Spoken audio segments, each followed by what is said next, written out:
My son's teacher pulled me aside. I'll never forget her words. Mrs. Patterson waited until all the other parents had left the classroom before asking if we could talk privately about Jake's behavior. I braced myself for bad news.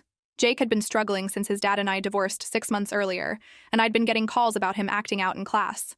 Mrs. Patterson closed the door and sat down across from me with a serious expression. I need to tell you something about Jake that I think you should know. My heart sank. I was already dealing with so much as a single mom working 2 jobs, and I couldn't handle another problem. Jake has been bringing extra lunch every day, she said. At first I thought you were just packing too much food, but then I realized what he was doing. She explained that Jake had noticed a classmate, Marcus, never had lunch money and would sit alone while other kids ate. Without saying anything to anyone, Jake started bringing double portions and casually sharing with Marcus. But that's not the remarkable part, Mrs. Patterson continued. Jake has been telling Marcus that his mom always packs too much food and he can't finish it all. He's protecting Marcus's dignity by making it seem like he's doing Jake a favor. I started tearing up as she described how Jake would sit with Marcus every day, making sure he felt included and never singled out for needing help. Yesterday, I watched Jake give Marcus his favorite cookies and tell him they were extras. But I know those cookies were Jake's special treat that you pack for him. Mrs. Patterson told me she'd been teaching for 20 years and had never seen such natural compassion from a 7-year-old. She explained that Jake never made a big deal about helping Marcus, never told other kids what he was doing, and never asked for recognition. He was just quietly making sure his classmate didn't go hungry. I wanted you to know because in all the chaos of divorce and adjustment, you're raising a child with an extraordinary heart, she said.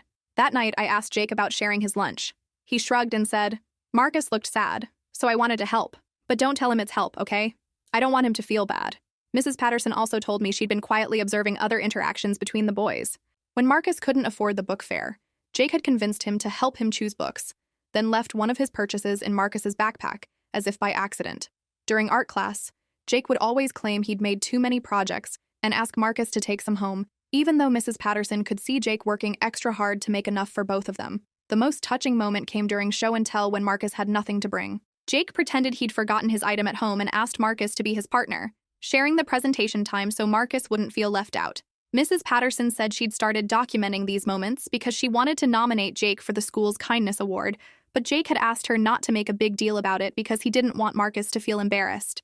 Your son is teaching me about compassion, she told me. In 30 years of education, I've never seen a child so naturally attuned to protecting another person's feelings while helping them. She also mentioned that Marcus's grades and confidence had improved dramatically since Jake started including him, and that their friendship had become a positive example for the whole class. The conversation ended with Mrs. Patterson saying that whatever Jake was learning at home about empathy and kindness was making a real difference in another child's life, and that I should be proud of raising such a caring boy. Sometimes the best parts of who we are come out when no one is watching.